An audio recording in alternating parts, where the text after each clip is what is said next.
Sorel est à l'origine d'une idée développée par ses disciples italiens surtout, mais aussi un ou deux Français, mais c'est surtout en Italie que Sorel a mordu, l'idée selon laquelle on pouvait faire une révolution qui ne serait pas une révolution classique du XIXe siècle, une révolution telle que Marx l'imaginait, ou d'autres révolutionnaires qui n'étaient pas marxistes, soit Blanqui ou des anarchistes de diverses sortes.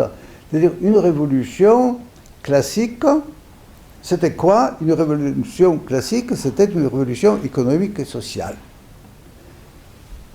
Avec les Soreliens, pointait l'idée que la révolution pouvait être politique, pouvait être culturelle, sans toucher aux structures du capitalisme, parce qu'il n'y avait rien à mettre à la place du capitalisme. Au début du XXe siècle, les Soreliens se sont convaincus que le capitalisme, il était là, il n'y avait rien pour le remplacer.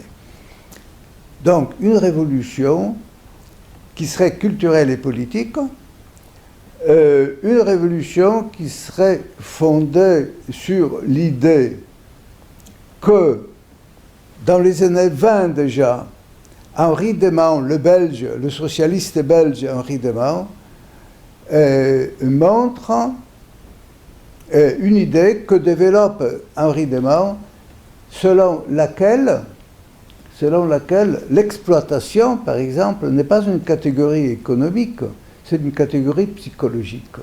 Vous êtes exploité si vous vous sentez exploité, mais si vous ne sentez pas exploité.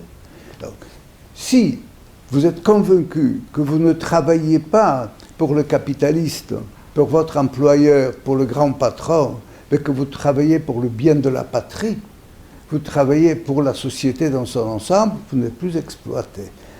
Et si on donne aux gens un sentiment de dignité, concrètement traduit par les fascistes italiens d'abord, par les nazis ensuite, et tous les partis d'extrême droite, fascistes ou proto-fascistes, c'était la même chose.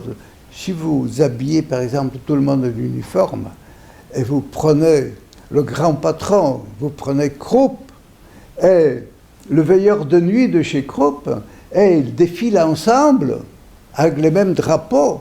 Ils sont membres du même parti, ils appartiennent à la même confédération. Vous avez résolu le problème le plus grave des sociétés modernes, c'est-à-dire vous avez mis fin au sentiment d'inégalité et au sentiment d'exploitation. Il n'y avait rien de concret à faire, il fallait tout simplement faire croire aux gens que la vie a changé, que le monde a changé. Donc, de Sorel à Henri Démant et aux Soreliens italiens, ensuite aux domaniens français, comme Marcel Déat, par exemple, les néo-socialistes français, nous avons ce phénomène-là, cette explication de la nouvelle problématique du monde moderne.